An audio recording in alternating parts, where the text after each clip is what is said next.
So the first test we have is for the flexor carpi ulnaris. Actions are going to be wrist flexion and wrist adduction or ulnar deviation, as well as some elbow flexion.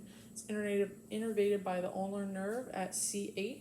It originates off the common flexor tendon at the medial epicondyle and the posterior proximal 2/3 of the ulna, and then it inserts into the pisiform, hook of hamate, and the base of the fifth.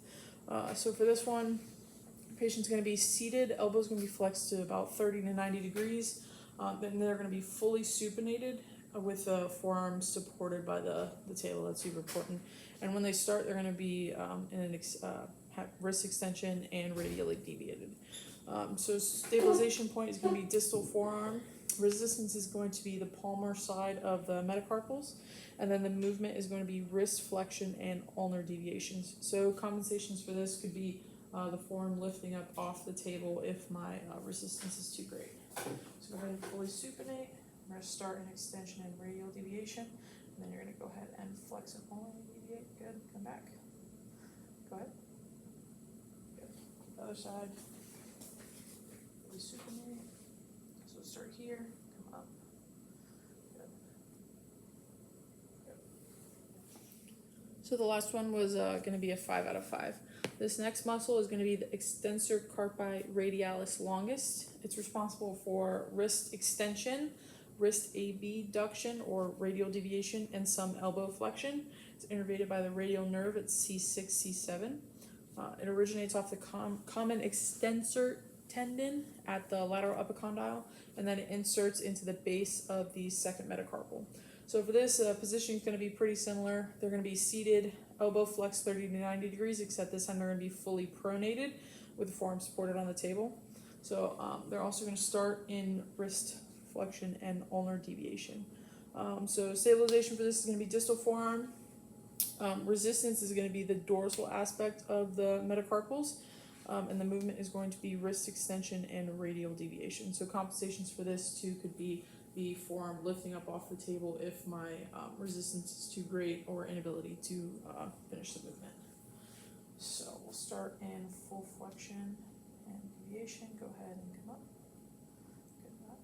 Go ahead. Good. Go ahead and start this way. Come up. Good. Good. This is going to be a 5 out of 5. Next muscle we have is extensor carpi ulnaris. It's responsible for wrist extension and wrist adduction, also ulnar deviation. It's the same thing. Innervated by the radial nerve at C7, C8.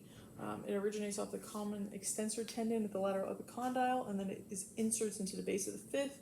So for this, again, positioning is pretty similar. They're going to be seated with elbow flexed 30 to 90 degrees, but they're going to be fully pronated. They're going to start in wrist flexion and radial deviation. Stabilization is going to be distal forearm. Resistance is going to be applied at the dorsal aspect of the metacarpals, and then movement is going to be wrist extension and ulnar deviation. Compensations for this would be the forearm lifting up off the mat or table if my resistance is too great. So stabilize right here. Go ahead and start that way. Come up and out. Good. Good.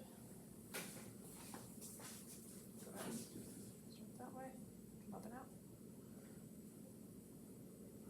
Good. That'll be a 5 out of 5.